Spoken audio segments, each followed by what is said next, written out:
E nós vamos iniciar hoje uma série de estudos sobre escatologia, doutrina das últimas coisas. E hoje nós vamos falar sobre...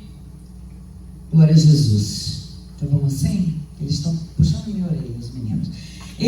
Hoje nós vamos falar sobre as teorias escatológicas, né? Sobre a volta de Jesus e o panorama do Apocalipse, né? Eu quero que vocês que estão aqui prestem atenção, porque escatologia não é um estudo fácil. Hoje nós vamos falar sobre as teorias que existem, que discutem sobre a volta de Jesus, sobre o milênio, né? São 4 teorias que na realidade englobam todos os pensamentos, né? Sobre as coisas do fim.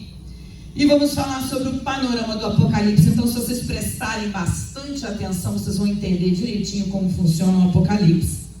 E na semana que vem nós vamos falar sobre a profecia das 70 semanas de Daniel, até para que vocês entendam da onde a gente tira que a grande tribulação serão 7 anos. Amém? Então não percam também na semana que vem. Nós vamos falar especificamente sobre a profecia das 70 semanas de Daniel, capítulo 9, versículos 24 e 27.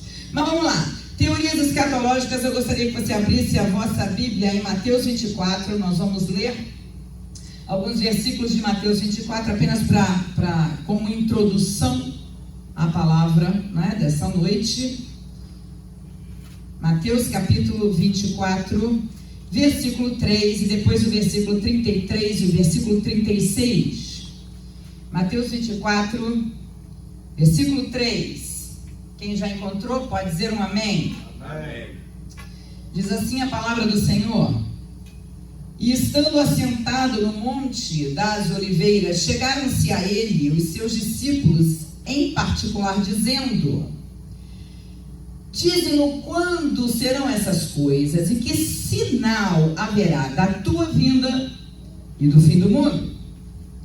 Versículo 33. Igualmente, quando virdes todas essas coisas, sabei que ele está próximo às portas. Esse ele aqui é o reino de Deus. E o versículo 36, porém, daquele dia e hora ninguém sabe, nem os anjos do céu, nem o Filho, mas unicamente o Pai. Então aí nós vemos Jesus, né, no Monte das Oliveiras, e os discípulos chegando até ele e perguntando para ele: dize-nos quando acontecerão essas coisas e qual será o sinal da tua vinda e do fim dos tempos. E se você continuar lendo Mateus 24, que nós teremos uma aula somente para falar dos sinais, vocês vão ver Jesus enumerando os sinais da sua vinda, né? Depois ele fala a partir do versículo 15 de Mateus 24 sobre a grande tribulação, e assim Jesus vai discorrendo sobre as coisas que acontecerão. E no versículo 33 Jesus diz: igualmente quando virdes todas essas coisas, os sinais enumerados, a grande tribulação, quando virdes todas essas coisas, sabei que ele, o reino de Deus, está próximo às portas. E o versículo 36, porém, daquele dia e hora ninguém sabe, nem os anjos do céu, nem o Filho, mas unicamente o Pai. Bom, naquela época, Jesus havia se esvaziado da sua glória e ele realmente não sabia dia e nem hora, né, que essas coisas aconteceriam. Mas depois que ele morreu e ressuscitou, né, com o corpo glorificado, hoje Jesus sabe exatamente todas essas coisas. Amém? Bom, mas todos esses sinais nós vamos enumerar numa aula à parte. Hoje é só uma introdução. Nós vamos falar sobre escatologia. O que vem a ser escatologia? Vocês receberam aí um papel, inclusive com as definições, mas eu gostaria só de falar. Escatologia vem do original escatos, que é última ou final, e logia, que significa ensino ou doutrina. Então escatologia significa doutrina das últimas coisas, o ensino das últimas coisas, e é sobre isso que nós vamos falar. Preciso falar com vocês também sobre os livros escatológicos mesmo, porque nós vamos utilizar durante essa sequência de estudos esses livros que serão citados aqui, pelo menos alguns deles, ou a maioria deles, né? Livros escatológicos do Antigo Testamento, o livro de Daniel, gente, é essencialmente escatológico. Nós temos também o livro de Zacarias e Joel como livros escatológicos e livros parcialmente escatológicos do Antigo Testamento, Isaías e Ezequiel. Já no Novo Testamento, livro essencialmente escatológico é o Apocalipse. E o significado de Apocalipse, gente, é tirar a cortina. Se você for olhar para o inglês, o que significa? Pega uma Bíblia em inglês e qual o nome que se dá ao Apocalipse na Bíblia em inglês? Revelation. Revelação. Então, o Apocalipse é exatamente isso, é a revelação das coisas do fim, é desacortinar, é tirar a cortina das coisas que estavam, né, ali debaixo de uma cortina, ou enfim, que não estavam totalmente às caras, né? Bom, Apocalipse é um livro essencialmente escatológico do Novo Testamento. 1º e 2º Tessalonicenses também são livros escatológicos e parcialmente escatológico, ou seja, alguma parte do livro fala sobre escatologia. Temos 1 Coríntios e 2 Pedro, né, ali no Novo Testamento. E nós vamos falar agora sobre as 4 teorias escatológicas que nos ensinam sobre as coisas do fim e os tempos dos fins. E aí você pode estar se perguntando, mas por que tem mais de uma teoria escatológica? Por que tem mais de uma corrente escatológica que tenta explicar, né, as coisas que acontecerão no fim, né? Por quê? Isso tudo é hermenêutica, gente. Há 2000 anos que a igreja do Senhor, os líderes da igreja, os eruditos da igreja, tentam explicar a volta de Jesus, o milênio, enfim, as coisas que vão acontecer no tempo do fim. Preste atenção que isso é uma profecia. Amém? O livro de Apocalipse é um livro escatológico, é um livro de profecia. Então, há 2000 anos que a igreja vem discutindo sobre as coisas do fim. E há mais de uma corrente tentando explicar as coisas que acontecerão, né? Tudo isso é interpretação, hermenêutica. Amém? Então, você não pode dizer, eu vou explicar cada uma das correntes, mas você nunca pode dizer que uma corrente tem heresia, que a outra corrente tem heresia. Amém? Nós vamos explicar cada uma delas, eu vou dizer qual que nós defendemos, a maioria das igrejas evangélicas defendem esta corrente escatológica e todo o ensino do Apocalipse, tudo que nós vamos falar aqui durante essas 12 aulas, nós vamos falar em cima desta corrente escatológica que nós defendemos. Amém? Então vamos lá, primeira corrente escatológica, coloca aí, Sofia. Pré-milenismo histórico ou pré-milenarismo pós-tribulacional, tá? Então nós vamos explicar, essa é a primeira corrente que existe para tentar explicar aí as coisas do fim. Pré-milenarismo pós-tribulacional ou pré-milenismo histórico. Gente, essa corrente defende que a vinda de Jesus acontecerá de uma só vez em um único evento depois da grande tribulação, né? E vindo depois disso um milênio literal. O que vem a ser milênio? Milênio é o reino de Cristo aqui na terra. Essa corrente pré-milenarismo pós-tribulacional crê no milênio literal. Em 1000 anos em que Jesus reinará na terra. Amém? Então vamos entender aqui essa corrente. Aquela cruz que vocês estão vendo é a morte de Jesus. Logo depois disso vem a era da igreja, né? Num determinado momento começará a grande tribulação, que serão 7 anos da ira de Deus sendo derramada sobre a terra, que nós vamos entender e aprender na semana que vem, quando estudarmos ali as 70 semanas de Daniel, capítulo 9. Amém? E no final da grande tribulação, Jesus vem de uma única vez, né? E logo depois disso ele implantará aí o seu reino milenar, o milênio, 1000 anos de reinado de Cristo na terra. No fim do milênio, juízo final e depois a eternidade. Assim crê essa corrente, amém? Pré-milenarismo pós-tribulacional. Pós-tribulacional por quê? Eles creem que a igreja vai passar pela grande tribulação e que Jesus vai voltar depois da grande tribulação. Amém? Até aí, todos entenderam? Alguém tem alguma dúvida sobre essa corrente? Passa para a segunda, Sofia. segunda corrente, pré-milenarismo pré-tribulacional, ou pré-milenismo pré-tribulacional, não importa, né?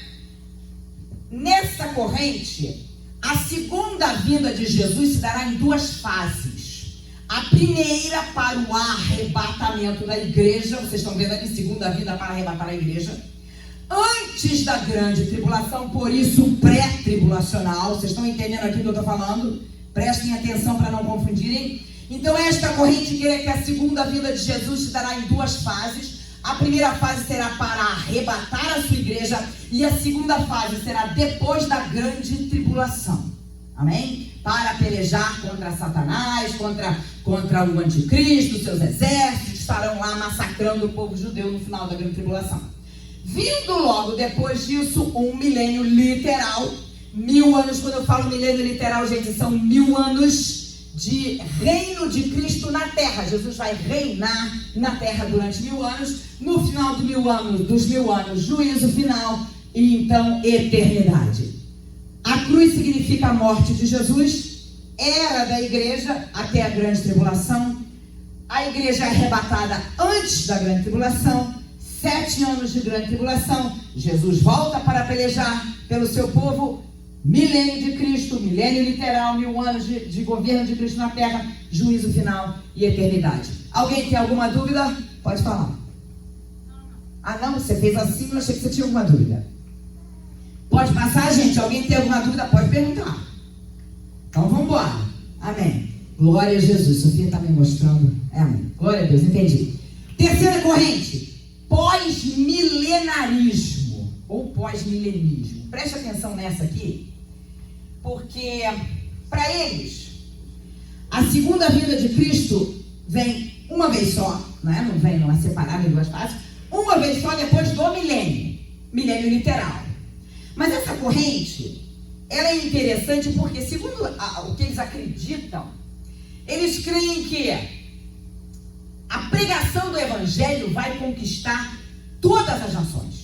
O evangelho será pregado, o cristianismo será propagado, o mundo todo será alcançado se rendendo a Cristo. E aí tudo começa a melhorar. Vai melhorando, vai melhorando, vai melhorando, até que de repente você entra numa era, o milênio de paz e prosperidade. Então, para essa corrente, o evangelho será pregado, alcançará o mundo todo, todos se renderão a Cristo. E aí o mundo vai melhorando, vai melhorando, vai melhorando, até entrar no milênio paz e prosperidade. Um milênio literal, tá? 1000 anos de Cristo reinando na terra. Vindo depois Jesus, né? No final desses 1000 anos, e juízo final e eternidade. O interessante dessa corrente é que ela começou a perder adeptos na época da Primeira Guerra Mundial, porque na cabeça deles o mundo ia melhorando, o evangelho ia ser pregado, o mundo ia melhorando, ia melhorando, ia melhorando. Aí chegou a Primeira Guerra Mundial e eles já tomaram um choque. Se o mundo ia melhorando, como é que se explica a guerra? Aí depois veio a Segunda Guerra Mundial. Então eles foram ficando mais fracos, mas ainda tem pessoas que acreditam nessa corrente. Amém, gente? Até aí, alguém tem alguma dúvida quanto a esta corrente? Última corrente, vamos lá, que o tempo não me deixa. Amilenarismo ou amilenismo. O amilenismo, gente, o milênio para eles é simbólico. O milênio para eles não está relacionado a um tempo de paz, um tempo de prosperidade, o reino de Cristo na terra. O milênio para eles tem caráter espiritual. Então, para eles, Jesus morreu lá na cruz, ressuscitou, começa a era da igreja e ao mesmo tempo começa o milênio para eles. Milênio simbólico, não é 1000 anos de Cristo reinando na terra. Amém? Então, para eles, o milênio começou lá, depois que Jesus morreu e ressuscitou, começou a era da igreja, começou o milênio. Para eles, Jesus já é rei, já está reinando, né? O evangelho vai sendo pregado e as pessoas vão aceitando a Jesus como seu salvador. Jesus vai conquistando o coração das pessoas com a pregação do evangelho e vai transformando a humanidade com a pregação deste evangelho, né? Lógico que Eles não entendem como a corrente anterior, que tudo vai melhorando, vai melhorando, vai melhorando, não. Eles entendem que Jesus já é rei, que nós já estamos no milênio, né? Mas eles creem que vai ser luta e batalha. Eles creem também num tempo de grande tribulação literal, 7 anos, né? De grande tribulação na terra. Vindo Jesus só depois, né? Só depois, numa única vinda, Jesus para ressuscitar os mortos e fazer os vivos serem transformados. E depois vindo o juízo final. Entenderam a diferença dessa para anterior? Amém? Bom, qual é a corrente que nós defendemos? Coloca ela aí, Sofia. A corrente que nós defendemos é essa aqui, gente. Porque nós acreditamos, aleluia, que a igreja não vai passar pela grande tribulação. Nós cremos que a igreja será arrebatada antes da grande tribulação. Vocês vão ver isso muito bem quando nós fizemos o panorama do livro de Apocalipse. Nós cremos que a igreja será arrebatada antes da grande tribulação, né? O mundo passará pela grande tribulação. Enquanto o mundo está passando pela grande tribulação, a igreja está no céu, amém? Vai passar pelas bodas do Cordeiro, pelo tribunal de Cristo, vendo Jesus junto com a sua igreja. Eu vou ler esse versículo também daqui a pouco. Depois da grande tribulação, para pelejar contra o anticristo e seus exércitos que estavam massacrando ali, né, o povo judeu naquele momento, vindo depois o milênio de Cristo, 1000 anos de reino de Cristo na terra, juízo final e eternidade. É essa corrente que nós cremos. A maioria das igrejas evangélicas creem nessa corrente, pré-milenarismo, pré-tribulacional. A maioria das igrejas evangélicas creem nesta corrente, e é em cima desta corrente teológica, desta corrente escatológica, que nós vamos explicar tudo que nós temos para explicar aqui nessas 12 semanas. Amém? Até aí alguém tem alguma dúvida? Para nós entendermos o arrebatamento pré-tribulacionista, abra rapidamente a sua Bíblia em Apocalipse capítulo 3, versículo 10. Apocalipse 3, 10.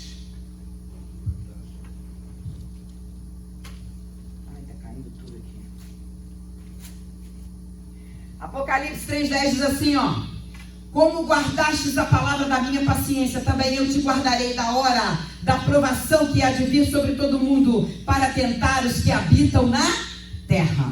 Presta atenção, eu não vou ler porque eu não tenho tempo para isso, mas esse texto, esse versículo que nós lemos faz parte do texto que fala sobre a igreja de Filadélfia, que representa a igreja do arrebatamento, a igreja verdadeira, a igreja fiel, que será arrebatada. E Jesus diz aqui no versículo 10, como guardastes a palavra da minha perseverança, eu também te guardarei da hora da provação que há de vir sobre todos aqueles que habitam na terra. Também tem 1 Tessalonicenses 1,10, que eu não vou ler, né? Mas ele diz, esperar dos céus a Jesus, a quem ressuscitou dos mortos, a saber, a esperar dos céus a seu Filho, a quem ressuscitou dos mortos, a saber, Jesus, que nos livra da ira futura. Então, nós cremos que a igreja não passará pela grande tribulação, porque o Senhor Jesus nos livrará desta hora de provação que há de vir sobre a terra. Será que você pode dar uma glória a Deus, um aleluia? Nós vamos passar pelo Apocalipse agora, vamos fazer esse panorama rápido do livro de Apocalipse, um panorama desse livro é muito importante. Aqui é um gráfico bem fácil de entender, mas se vocês prestarem atenção, vocês vão sair daqui com um entendimento aguçado sobre o livro de Apocalipse. Nós vamos ler Apocalipse capítulo 1, versículo 1. Abre a sua Bíblia e fica com a Bíblia aberta. Apocalipse capítulo 1, versículo 1 diz assim, ó: revelação de Jesus Cristo, a qual Deus lhe deu para mostrar aos seus servos as coisas que brevemente devem acontecer, e pelo seu anjo as enviou e as notificou a João, seu servo. Então, essa profecia do livro de Apocalipse foi revelada a João por Jesus Cristo. É a revelação de Jesus Cristo. O próprio Jesus revelou, né, essa profecia a João. E aqui nós sabemos que João estava quando recebeu essa revelação de Jesus, na ilha de Patmos. A ilha de Patmos era uma ilha bem pequenininha, perto da cidade de Éfeso. Era para lá que iam todos os presos políticos. E a igreja naquele momento estava sendo muito perseguida. E João foi então enviado como prisioneiro para essa ilha de Patmos, para ficar lugar lá, como prisioneiro, né? E o que eu quero falar com vocês aqui, já adiantando, porque a hora não deixa, né, a gente ficar demorando muito, né? O livro de Apocalipse é um livro cronológico. Cuidado, porque tem muita gente que diz que é livro simbólico, né? Dizem tantas coisas sobre o livro do Apocalipse. O livro do Apocalipse é um livro cronológico. Cronológico, e acontece cada coisa no seu tempo. Entenda uma coisa: toda vez que Jesus queria falar alguma coisa, ele usava esse método cronológico. Depois dá uma lida em Mateus 24, que é a profecia, né, das últimas coisas, né, o sermão profético, e vocês vão ver que ele explica direitinho, parte por parte, como as coisas acontecerão. Começa com os sinais, explica um sinal, explica outro, depois no versículo 15 de Mateus 24, ele já entra na grande tribulação. Então Jesus, quando ia falar alguma coisa, gente, ele usava um método cronológico. Não vou ficar só nas minhas palavras, não. Abre Lucas 24, 27 para mim, é rápido, prometo que não vou demorar. Lucas 24, 27, abra aí para mim, siga o que eu vou ler. E começando por Moisés e por todos os profetas, explicava-lhes o que dele se achava em todas as escrituras. Bom, vamos situar esse versículo aqui. Jesus havia morrido, havia ressuscitado. Os seus discípulos estavam tristes. Na realidade, para os seus discípulos, a esperança que eles tinham havia morrido junto com Jesus. Então estavam todos tristes, né? E nesse texto fala de 2 discípulos que se afastaram de Jerusalém e foram no caminho para Emaús. E Jesus veio e se colocou no meio deles, só que eles não perceberam que era Jesus, como a pregação da Sofia no domingo, né? Jesus veio e se colocou no meio desses 2 discípulos que iam para o caminho de Emaús, mas eles não perceberam que era Jesus. E aí eles começaram a conversar com Jesus e perguntaram a Jesus: você não sabe o que aconteceu? Né? Como se ele fosse um viajante que não soubesse o que tinha acontecido, a morte de Jesus Cristo. E aí Jesus começa a dizer para eles: olha, porventura não convinha que o Cristo padecesse essas coisas e entrasse na sua glória?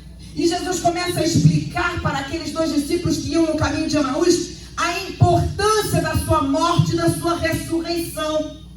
E aí, para isso, ele começa explicando, olha, por Moisés, é isso que diz o versículo 27, e começando por Moisés e por todos os profetas. Então veja, Jesus começou explicando pelo começo, gente.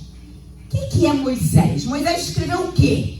O Pentateuco: Gênesis, Êxodo, Levítico, Número, Deuteronômio, né? Então Jesus começou a explicar a importância da sua morte e da sua ressurreição pelo começo, pelo livro de Gênesis. Depois ele subiu falando sobre todo o Pentateuco. E depois diz aqui o versículo 27 que ele continuou de profeta em profeta. Então o que nós estamos vendo aqui? Como é que Jesus explicou para aqueles 2 discípulos a importância da sua morte e da sua ressurreição? Ele usou um versículo aqui e outro ali, espalhado? Ou ele usou um método cronológico para explicar a importância da sua morte e da sua ressurreição? Jesus usou um método cronológico. Ele começou do começo: Gênesis, Êxodo, Levítico, Número, Deuteronômio, profeta por profeta, até ele explicar a importância da sua morte e da sua ressurreição. E se você continuar lendo esse capítulo 24, você vai ver que quando eles estavam assentados e sentaram-se à mesa para comer, né, os discípulos então perceberam que aquele era o mestre e ele desapareceu. E aí eles falaram um com os outros assim, ó: porventura não ardia em nós o nosso coração quando ele pelo caminho nos falava e quando nos abria as escrituras? Eles não tinham percebido antes, mas eles tinham sentido o seu coração arder quando Jesus explicava. E de que maneira Jesus explicou o que ele precisava explicar sobre a sua morte, sobre a necessidade da sua morte e da sua ressurreição? Um método cronológico. Então, quando Jesus tinha que explicar alguma coisa, gente, que método que ele usava? Cronológico. O livro de Apocalipse é cronológico. Ponha isso na sua mente, no seu coração. É um livro cronológico. Deus vai explicando as coisas parte a parte. Amém? Então vamos lá. Vamos explicar esse gráfico simples aqui. Bom, nós estamos vendo ali capítulo 1, 2 e 3 do Apocalipse. Vocês estão vendo que as cores são diferentes? Porque cada cor simboliza um momento da história. Amém? A cor quando muda é porque acabou um momento e começa o outro. Ok? Capítulo 1, 2 e 3 fala das cartas às igrejas. Bom, nós sabemos que essas cartas às igrejas, aquelas igrejas eram igrejas locais da Ásia. Igrejas que existiram naquele momento. Mas essas igrejas também representam, cada uma dessas igrejas representa um período da história da igreja. Preste atenção no que eu estou falando. Apesar de elas serem igrejas locais, que existiram na Ásia naquele momento, elas são igrejas que representam um período da história da igreja. Vou dar um exemplo aqui, eu vou falar sobre a primeira e a última. A primeira carta é a igreja de Éfeso. E a igreja de Éfeso, ela representa a igreja dos apóstolos, a igreja primitiva. E a última carta é a igreja de Laodiceia. A igreja de Laodiceia representa hoje a igreja contemporânea, a igreja falsa, a igreja apóstata dos últimos dias. Então eu diria para vocês, se vocês me perguntassem aonde nós estamos aqui no livro de Apocalipse, eu diria para vocês que nós estamos no capítulo 3. Porque o capítulo 3, as duas últimas igrejas a serem mencionadas no capítulo 3 do livro de Apocalipse, é a igreja de Filadélfia, que representa a igreja do arrebatamento, é a igreja fiel, é a igreja verdadeira, é a igreja vibrante. E Laodiceia, que é a última, que é a igreja apóstata dos últimos dias. E é isso que nós temos visto hoje aqui. Nós temos visto igrejas verdadeiras, igrejas vibrantes, igrejas que pregam a palavra do Senhor e que vivem em obediência a essa palavra. E nós temos também nos nossos dias igrejas apóstatas, igrejas falsas, igrejas mornas, como nos diz a palavra lá. Amém? Até aí, gente? Ok. Vamos passar adiante. Capítulos 4 e 5. Abre Apocalipse capítulo 4 aí. Apocalipse capítulo 4. Apocalipse capítulo 4, versículo 1. Todos abriram? Vamos ler Bíblia. Bom, os capítulos 4 e 5, vocês estão vendo o que ali? Igreja no céu. Então presta atenção que isso aqui é importante. O capítulo 4, versículo 1 diz o que? Depois dessas coisas, olhei, e eis que estava uma porta aberta no céu. E a primeira voz, que como de trombeta ouvira falar comigo, disse: sobe aqui, e mostrar-te-ei as coisas que depois destas devem acontecer. Então o que é que nós vemos aqui no capítulo 4 de Apocalipse, versículo 1? O arrebatamento da igreja. Presta atenção, gente, que tudo bem, Deus está aqui falando, Jesus está falando aqui para João. E João foi verdadeiramente, ele foi arrebatado em espírito, porque Jesus está mostrando para ele as coisas que haveriam de acontecer. E ele teve essa experiência do arrebatamento. Presta atenção, ele olhou e viu que uma porta aberta no céu. E ele ouviu uma voz como de trombeta falar com ele. Abre rapidamente aí para mim, 1 Tessalonicenses, capítulo 4. Vamos lá, vamos ler Bíblia. 1 Tessalonicenses, eu estava com o texto lá aberto. 1 Tessalonicenses, capítulo 4, versículo 16 diz assim: porque o mesmo Senhor descerá do céu com alarido, e com voz de arcanjo, e com a trombeta de Deus, e os que morreram em Cristo ressuscitarão primeiro. Depois nós, os que ficarmos vivos, seremos arrebatados juntamente com ele nas nuvens, a encontrar o Senhor nos ares, e assim estaremos para sempre com o Senhor. 1 Tessalonicenses capítulo 4 nos fala de uma trombeta. Então a trombeta é um sinal do arrebatamento da igreja. E no capítulo 4, versículo 1 de Apocalipse, mostra que João olhou e viu uma porta aberta no céu e uma voz como de trombeta a falar com ele: sobe aqui e mostrar-te-ei coisas que depois destas devem acontecer. Então presta atenção numa coisa importantíssima aqui nesse versículo. O capítulo 4, versículo 1 começa assim: depois destas coisas. Depois dessas coisas, se você for pegar essa expressão no original grego, essa expressão significa uma ruptura com aquilo que já passou. Uma ruptura com aquilo que já passou. O que passou, passou. Agora começa uma nova fase. Então, depois dessas coisas, mostra uma ruptura. O que acabou? A era da igreja. Capítulo 1, 2 e 3 nos fala da era da igreja. O capítulo 4, versículo 1 começa: depois dessas coisas. No original, mostra uma ruptura com aquilo que passou. Então aqui mostra uma outra fase. Amém? A igreja não está mais na terra, a igreja está no céu. Aqui fala do arrebatamento da igreja. João viu e experimentou, mesmo que seja um arrebatamento no espírito, mas ele experimentou esse arrebatamento. E olha o que João viu lá, gente. Por isso que eu digo que a igreja está no céu. E olha o que João viu lá, gente. Ele viu, olha só, um trono. Olha, o versículo 2: e logo fui arrebatado em espírito, e eis que um trono estava posto no céu, e um assentado sobre o trono. E o versículo 4: e ao redor do trono havia 24 tronos, e vi assentados sobre os tronos 24 anciãos, vestidos de vestes brancas, e tinham sobre a cabeça coroas de ouro. Glória a Jesus, amém? 24 anciãos, gente. A Bíblia, quando fala de anjos, nunca se refere a eles como anciãos. Então nós entendemos que esses 24 anciãos aqui representam 12 deles, as 12 tribos de Israel, ou seja, os judeus salvos, e os 12 apóstolos, ou seja, a igreja arrebatada, que estarão ao redor do trono, louvando e adorando o nome do Senhor. Foi isso que João viu. João viu o trono, Deus está sentado nele, e os 24 anciãos, que representam a igreja e os judeus salvos, adorando o nome do Senhor. Capítulo 4 e capítulo 5 de Apocalipse. A igreja está onde, gente? No céu. Vocês conseguiram entender isso que eu estou falando?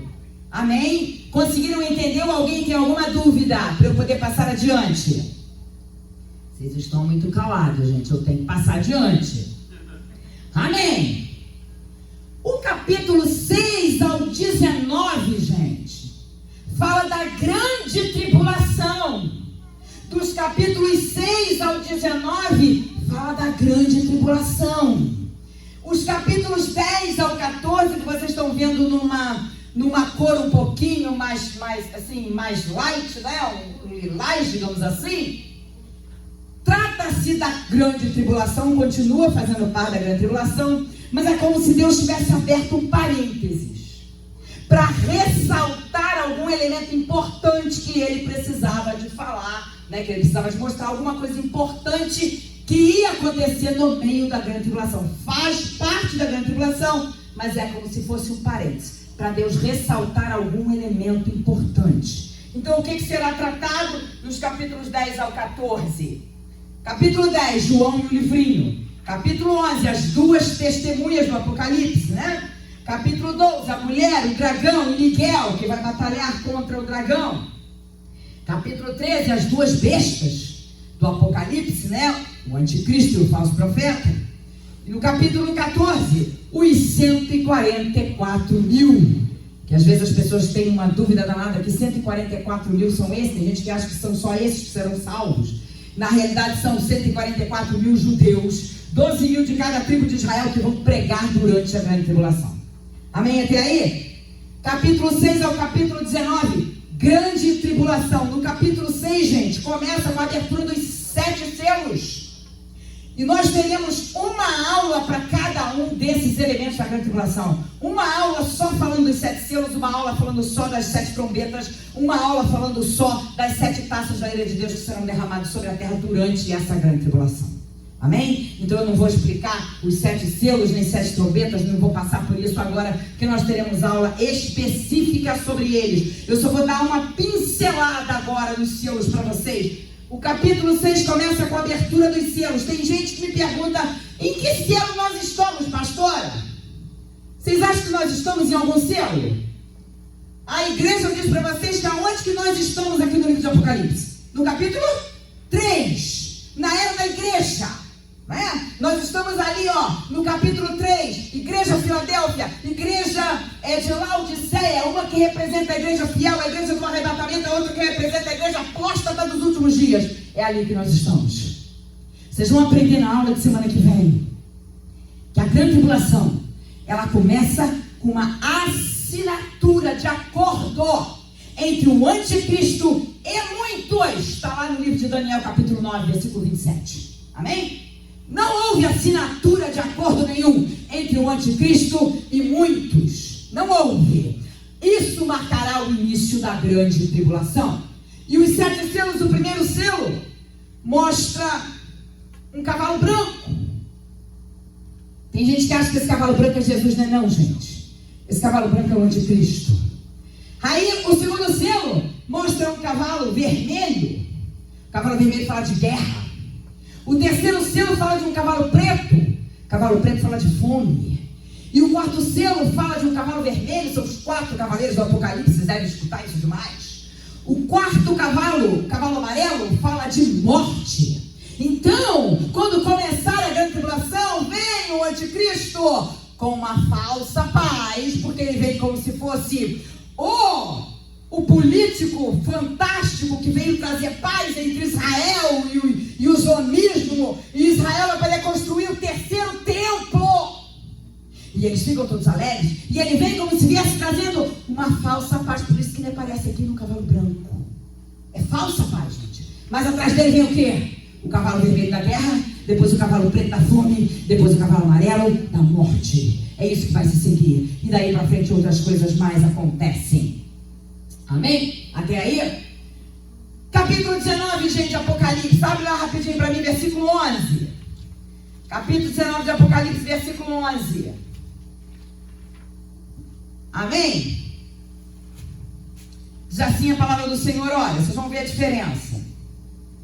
No versículo 11, João vê, olha o que João vê. E viu o céu aberto, e eis um cavalo branco, e o que estava sentado sobre ele chama-se Fiel e Verdadeiro, e julga e peleja com justiça. Então no capítulo 19, no final da grande tribulação, João olha para o céu de novo e vê outra porta aberta. Mas agora o que João vê? Um cavalo branco vindo. E o cavaleiro que estava sobre o cavalo branco, né, chama-se Fiel e Verdadeiro, e julga e peleja com justiça. Quem é esse que está nesse cavalo branco, que vem no capítulo 19 de Apocalipse, no final da grande tribulação? Jesus! E olha quem vem com ele, versículo 14. E seguiam-no os exércitos que há no céu, em cavalos brancos e vestidos de linho fino, branco e puro. Quem? Que quando o Apocalipse se refere a essas vestimentas, linho fino, branco e puro, quem se veste com essas vestimentas, gente? A igreja do Senhor. Então Jesus vem no fim da grande tribulação, no capítulo 19 de Apocalipse, para guerrear contra o anticristo e seus exércitos que estão massacrando os judeus. E quem é que vem acompanhando Jesus? A sua igreja. Louve e glorifique o nome do Senhor. Será que vocês estão vendo duas coisas diferentes aqui, gente? No capítulo 4, o que nós vimos? João olhou para cima e viu o quê? O céu aberto, e uma voz como de trombeta que dizia o que para ele? Sobe para cá. Aleluia. E no capítulo 19, o que ele vê? A porta aberta no céu e um cavalo branco descendo. E este cavaleiro chama-se Fiel, Verdadeiro, julga e peleja com justiça. Esse cavaleiro desse cavalo branco de Apocalipse 19 é Jesus, que vem com a sua igreja pelejar. Amém? Jesus derrota o anticristo nesse capítulo 19. É a batalha do Armagedon, que nós vamos falar dela também.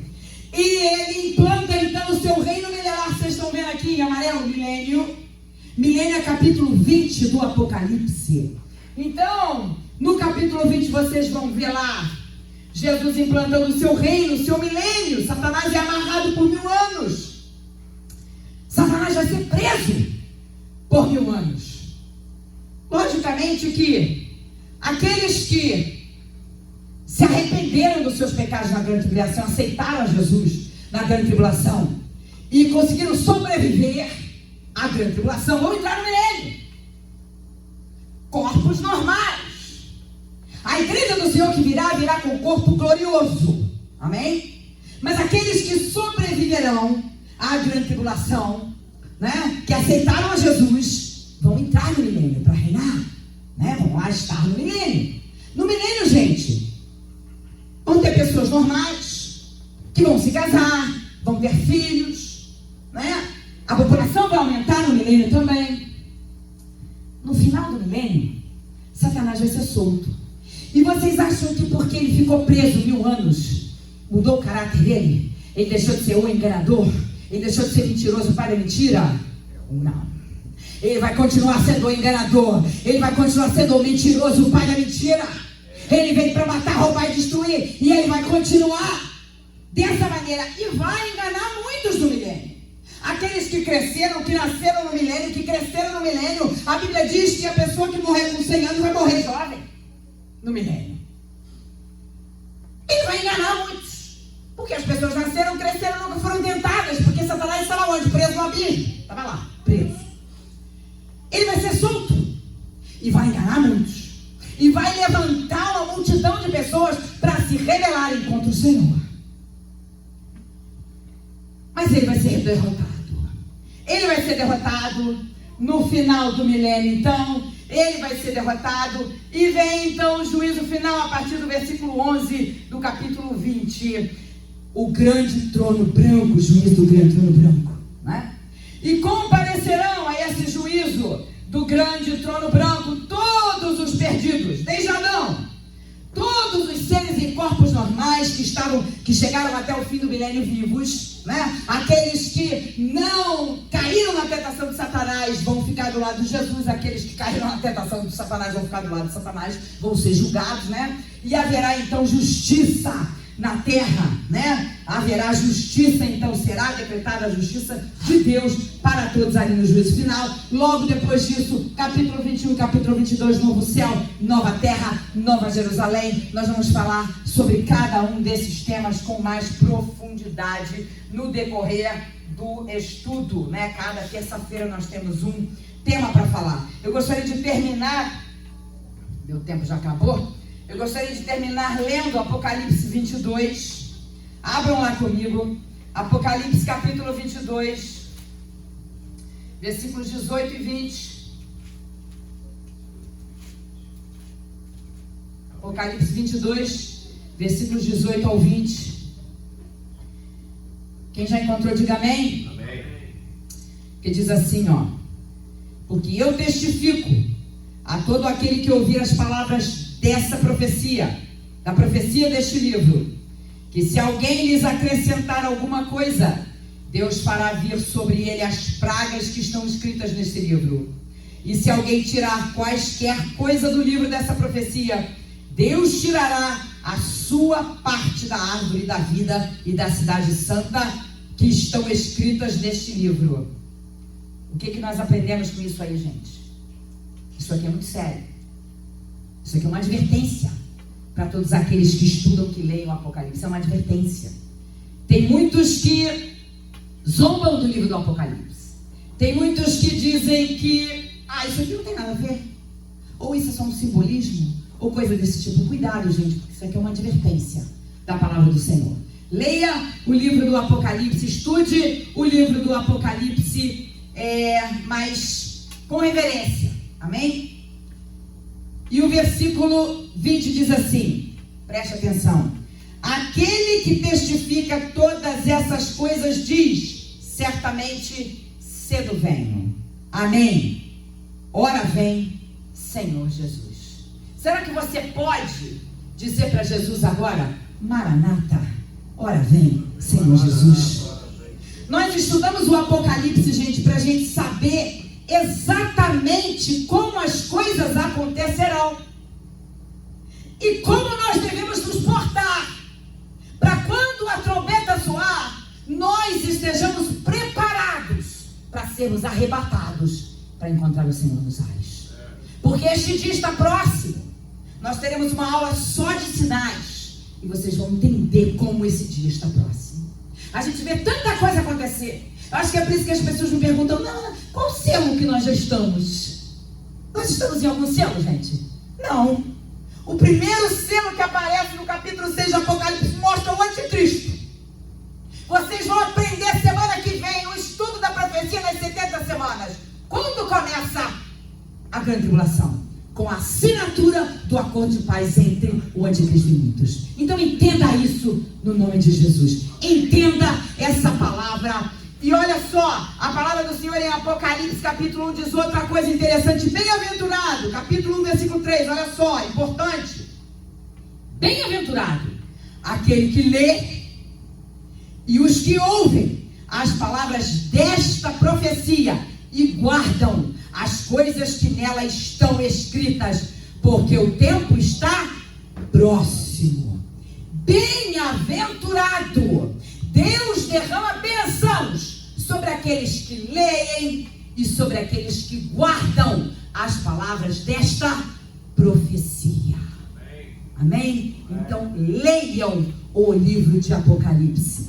Façam o curso do livro de Apocalipse, da escatologia, para que vocês entendam exatamente aonde nós estamos, no tempo do fim. Amém? E eu assim fico por aqui. Deus abençoe cada um. O pastor vai estar orando para terminar, dando os avisos, enfim.